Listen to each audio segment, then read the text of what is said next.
Welcome back to our channel, where we provide updates and undisclosed narratives on Catherine, Princess of Wales, and her royal family.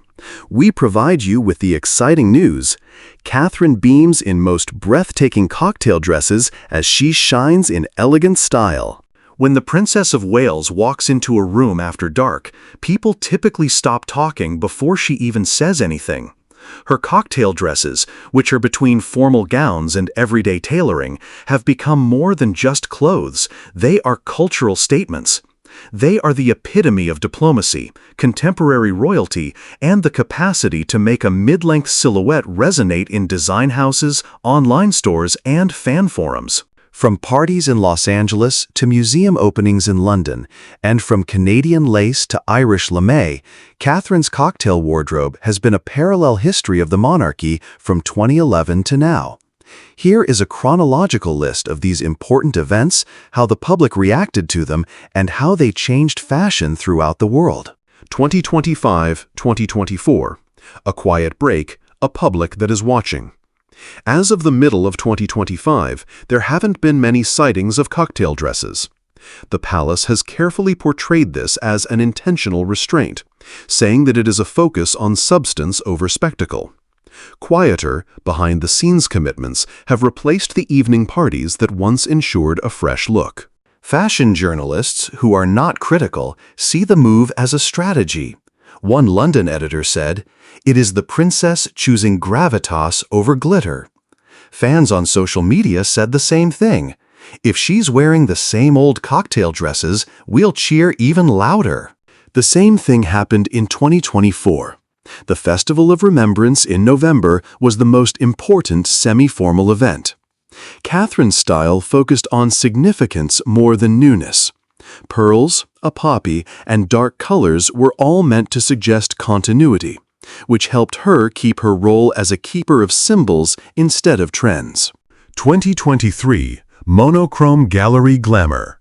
When the National Portrait Gallery reopened in June 2023, Catherine was presented with a blank canvas. She wore a self-portrait monochrome midi, which was a mix of a blazer's crisp lines and a skirt's droop. It was a classic cocktail dress, not too formal for work or too fancy for a party, but perfect for the light of a gallery. Vogue called the silhouette a shortcut to a polished look, and enthusiasts loved how the outfit looked in photos with modern art. Many people said in the comments that she has turned self-portrait's 2-in-1 midi into an evening uniform, mixing accessibility with power. The sculptural green statement of 2022. Catherine showed off an emerald green Edeline Lee structured midi for the first time at the Design Museum in London. It had a tight waist and an architectural skirt, which made it easy for fashion experts to spot right away. Lee is a designer from Canada who lives in London. She is known for making clothes that are both bright and feminine. Catherine's support made the company famous overnight. People who didn't like it said it looked gallery gorgeous and quietly regal. Fans on Instagram, in particular, filled their posts with emerald emojis. The garment showed that the princess could support up-and-coming artists just as much as she could make famous people even more famous. 2021. The elegance of boucle and the power of rewearing. Catherine wore an Epinine London black boucle midi at the Festival of Remembrance in November 2021. The item had a pointed collar and buttons that sparkled, which made it seem great for both serious work and fancy parties. Commentators were interested in the fact that the dress wasn't its first time. It had been on her 2 years before. "Hello," said, "rewearing is no longer a footnote in her wardrobe. It is part of the story." Fashion bloggers loved the little touches, while followers on the internet admired the antique 1950s shape. The year 2020 was dubbed the year of lame and tulle. Catherine's 2020 calendar was full of 2 cocktail gowns. The first one was in Dublin in March, when she donned the vampire's wife's green falconetti lame dress. The dress's mid-calf length, sparkling in the evening light, and ruffled cuffs and hem created an electric moment. The Guardian dubbed it a masterstroke of cultural diplomacy and noted its Irish green color. Fans went even farther, saying, "She looks like a movie star on tour." Fashion sites saw a surge in sales of the falconetti. In January, the second moment came at Buckingham Palace, a needle and thread crimson tulle midi with embellishments. Its romantic, beaded, and airy look elevated it to royal status, making it a popular label. Blogs called it ballerina soft with a royal backbone. Fans got an early Valentine's Day outfit. An Ivory returned to form in 2019. Catherine wore her Barbara Casasola ribbed ivory knit midi again in June to a banquet at the Natural History Museum.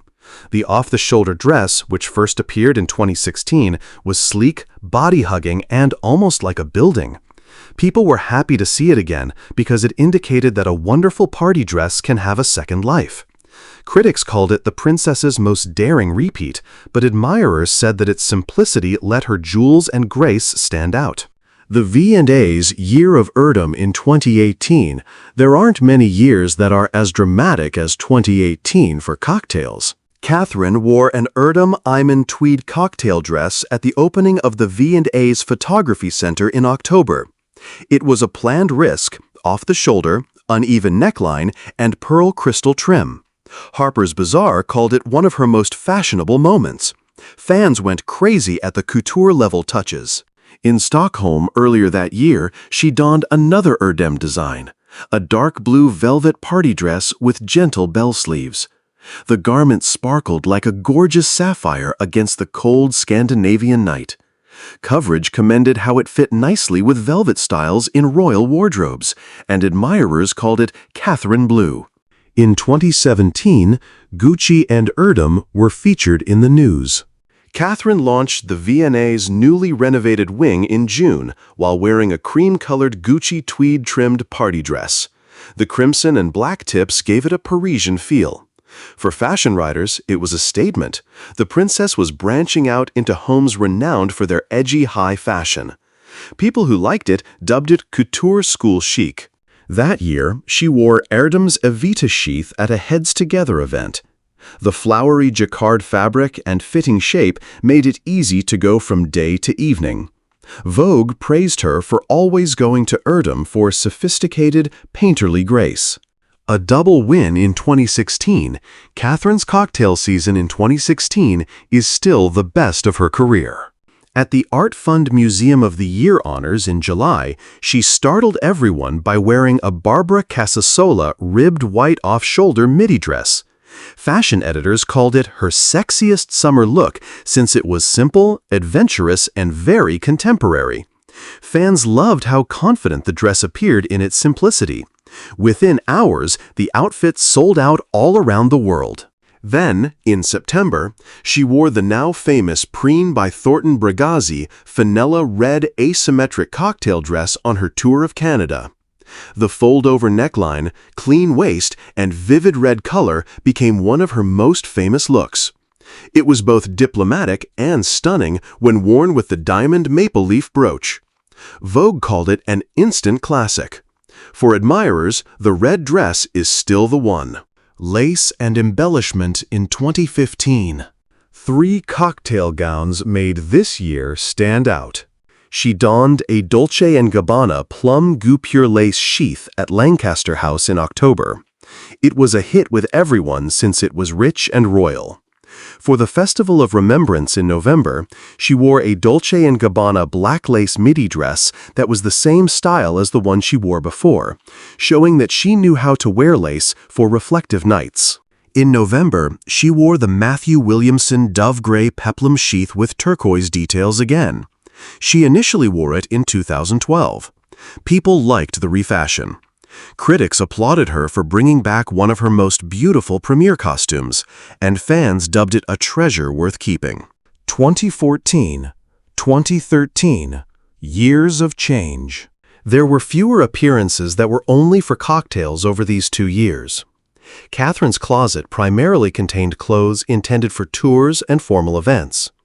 Fashion writers subsequently stated that these calmer times generated excitement for the major shows of 2015-2016. 2012. Peplum brilliance and chiffon softness. Catherine's all-time favorite party dress was the Matthew Williamson dove gray sheath she wore to the premiere of African Cats in April 2012. It got great feedback right away because of the turquoise beads around the neckline and cuffs and the sculpted peplum at the bottom. The Telegraph said it was the epitome of chic premiere dressing. That same year, she donned a custom-made Erdem chiffon midi dress with hand-painted flowers to an Eden Hall evening celebration in Singapore. The soft sleeves, painterly design, and flowy skirt make it one of her most romantic cocktail looks. Those who appreciated the dress referred to it as a garden party at dusk. The cocktail effect was born in 2011. Catherine's first year as a princess was a giant success with cocktails. She donned a jade Diane von Furstenberg silk dress to a party in Los Angeles in July, and then wore it again to Zara Phillips's pre-wedding parties. It was breezy, Californian, and sold out right away. People on both sides of the Atlantic welcomed the diplomatic bow to an American designer. She wore the Erdem Cecile blue lace cocktail sheath in Ottawa a month before. It was a perfect complement to Canadian-born Erda Moralolu, showing from the start that she was fluent in diplomacy. The Reese Shola camel sheath that President Obama wore to meet with him in May may be the most iconic cocktail outfit of all time, even if it wasn't worn to a cocktail party.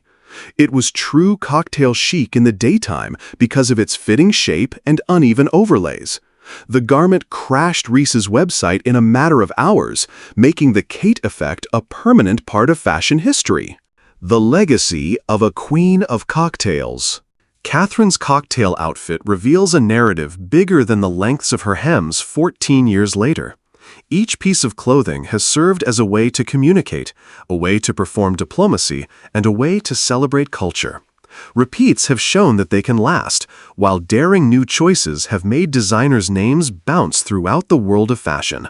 Most importantly, she has defined what it means for a royal to wear both a gala gown and a daily suit. One reviewer said, "If gowns are the crown's way of showing tradition, cocktail dresses are Catherine's way of showing modernity." For admirers, the fun is in the balance. Will she choose Erdem's flowers, Preen's unevenness, or self-portrait's polished hybrids? No matter what you choose, the world is watching and ready to cheer for a hemline that says a lot. Thank you for watching the video. What is the best outfit that you like the most? Please let us know your thoughts, and goodbye for now.